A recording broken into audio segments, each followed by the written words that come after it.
Okay, welcome back to the power of model drawing. Now, in the last lesson, we talked about looking at stacking model, but we forgot about the division model. So we have looked at comparison model, plus whole model, which is more to do with plus and minus. All right, multiplication model is to do with times. All right, and division model is of course to do with divide. So we have to look at division model.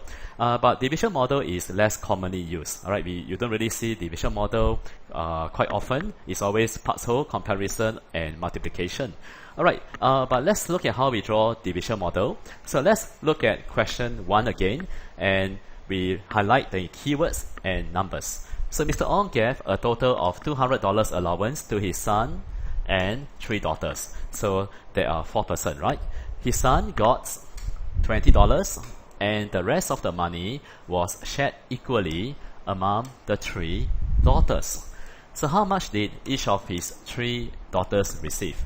Okay, so how do we show the model? How do we draw out the model? Now look at the first sentence. Mr. Ong gave a total of $200. So that is the money that we are talking about in this problem. So we have a rectangle which represent the money, all right, and we label, okay, label the rectangle that is $200, okay, all right. Now, this money is given to his son and 3 daughters. Okay, so what do we do? You can cut, all right, cut. What do you put into the boxes? It's always numbers, right? You only put numbers inside the boxes, but your labels is always outside. So his son takes the first part of the money, and then to his 3 daughters. So which means that the other 3 parts will be given to the 3 daughters. Alright, so you have to label and put it outside. Okay, right, now take note, the 4 boxes, they all look equal, but they are not all units. Alright, because why? Because the son did not receive the same amount as each of the 3 daughters. Alright, just happened that the model looks all equal.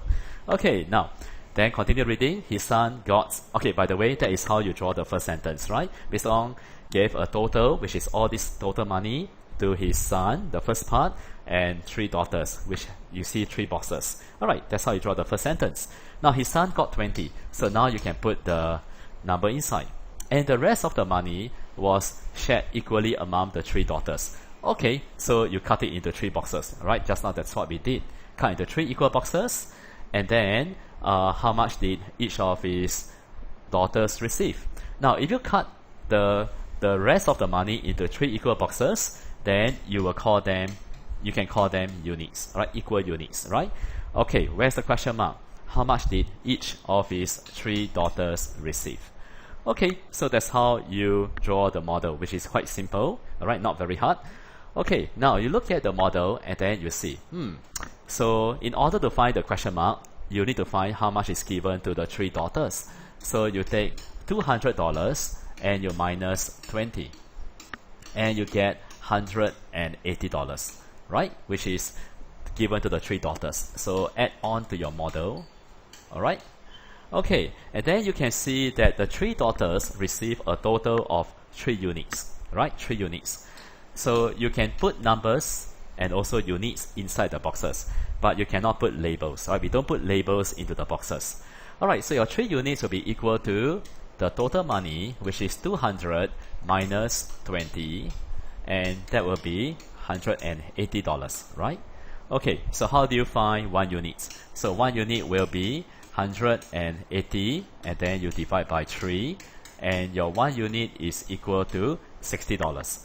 So now can you find how much did each of his daughters receive, which is 1 unit, and you solve the problem, right? 1 unit, okay? Alright, so it's always a good habit, right, to whatever answers you have found, you just put it, right, it's a little bit messy, alright, so just put beside the question mark, which is $60, alright, it looks a bit messy, alright, let me just tidy up a little bit, so that it doesn't look so messy. Okay, let me just erase this part, and let's put back. So it's a good idea that when you draw the model, you want to use a pencil. Otherwise, if you use a pen to draw, what happens? You find that it's hard to erase. So your 1 unit is found, so you put the $60 beside the 1 unit.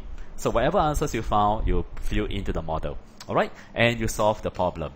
Alright, so you can see that that's how you draw a division model. Not much of a difference between this model and the multiplication model, not much of a difference. But in question 2, you will see that there is a slight difference. Because why? Because 3 daughters, right? You don't have to cut many units. You don't have to cut many boxes. So you can easily cut like 1 unit, 1 daughter, another second daughter, and 3 daughters. So there are 3 boxes, not many boxes to cut. So it looks like multiplication. It's like multiplication, right? With the 3 equal boxes side by side. Okay, but let's look at question 2. What happens if too many boxes to cut? And you need to find how much is 1 unit. Alright, let's look at question number 2. Okay, question number 2, and let's see. Now, Mr. Ong bought a table and 6 chairs for $1,200. The table costs $300. So find the cost of each chair. So how do we draw out the sentences? Now, how do we draw the first sentence? Now, Mr. Ong bought a table and 6 chairs for $1,200. So we have a rectangle that represents his money. And you label using arrow sign, which is $1,200. Alright, and then he bought a table, so you cut, alright, and you call this table.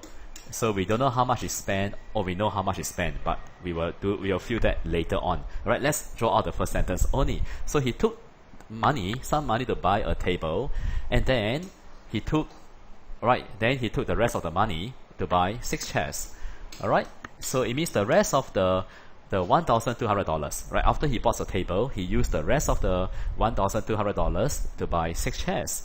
Okay, now what happens if you have many chairs and you don't want to cut, or you cannot cut because there are too many?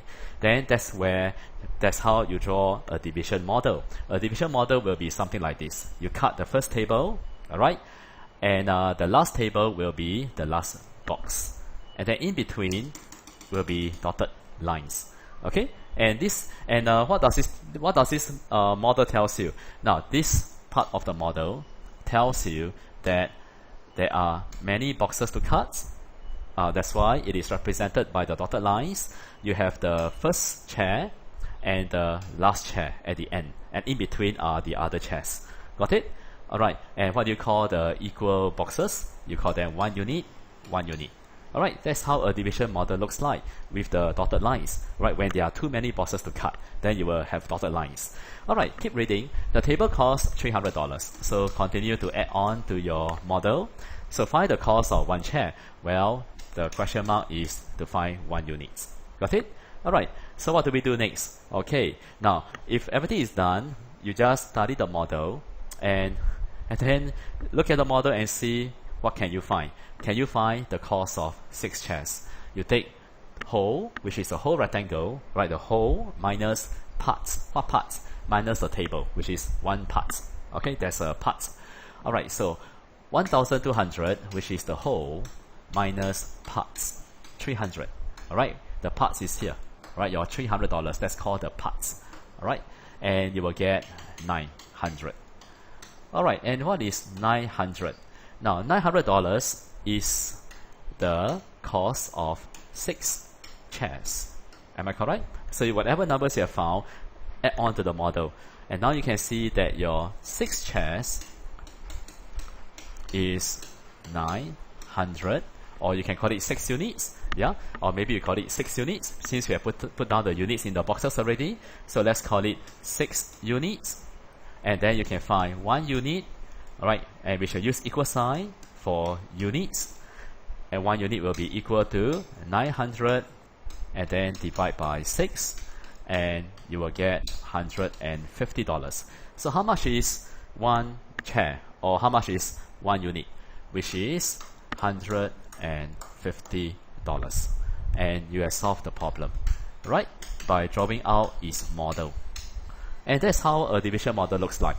So when do I not have dotted lines? Well, if there are few boxes to cut, then there's no need for me to draw dotted lines. But if there are many boxes, then I will use dotted lines to represent all the boxes. Okay, let's go on to the last problem, and I will give you about 5 to 10 minutes to try to draw out this problem. Alright, and you can pause the video, and once you have worked out the answer, you can play the video again. Alright, now you can pause. Alright, so have you solved the problem already? Alright, let's highlight the keywords again. Now, John paid $25 for 2 packets of milk and 7 tubs of ice cream. If each packet of milk costs $2, how much did he pay for each tub of ice cream? Okay, so how do we draw the problem? Now, it's not a good habit, not a good way to start thinking in your mind. Okay, I should find 2 packets of milk, which is $2 times $2 each. And then after that, I take the total money that John paid minus 2 times 2 is $4. And then you get 25 minus 4, and that is equal to $21. And then I divide by 7. Now, nothing wrong with doing all this, but it's all in the mental mind. So it's quite risky, and also you can make careless mistakes. So what should we do? Now, draw out the sentence, right? And you don't even have to think about what steps you need to do. Alright, so look at the first sentence. John paid $25 for 2 packets of milk and 7 tubs of ice cream.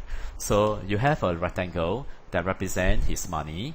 So you arrow sign, right? The elements of model drawing is you need to have arrow sign, right? To show you what is how much. So this is $25. And you see 2 packets of milk and 7 tubs of ice cream. So what do I do? Well, I can cut, okay, over here, there are 2 boxes, and I call it 2 packets of milk. Alright, I can use some short form, alright, 2 packets of milk. Okay, and then 7 tubs of ice cream. Okay, so over here, this must be 7 tubs of ice cream. Okay, alright, if I think that 7 boxes are too many to cut, then what do? I cut the first box, okay, cut the first box, that is the first tub, and then I have dotted lines, and then the last tub, right, the last box will be the last tub. Got it? Alright, okay, and then keep reading. If each packet of milk costs $2, alright, you can only put numbers into the boxes or units, alright, numbers or units. So please don't put any labels or any other words into the model. So 1 packet of milk costs $2, so the other packet is $2, and then you have 7 tubs, right? Okay, so what do you call these 7 tubs? You can call them units. So you have the first tub, which is the first unit, and then the last tub, that will be the last unit. So how much did he pay for each tub of ice cream? So your question mark will be to find 1 unit, and there you go. You have solved the problem. Yes, you have drawn the model. So now you have to solve, right? How do you solve? By looking at the model. Alright, look at the model, and what do you do? Now, can you find how much is 2 packets of milk? Which is $2, and then you times 2, and you get $4, right? Okay, so whatever answers you have found, add on to your model, because it makes the model more clear. Alright, now you can find how much is 7 tubs. You take the total, which is the whole, right? The whole rectangle, $25, and you minus $4, alright? And that will give you how much is 7 tubs. Alright, so where is the 7 tubs? Oops, okay, Mr. Dong just erased something. Alright, so the 7 tubs are here.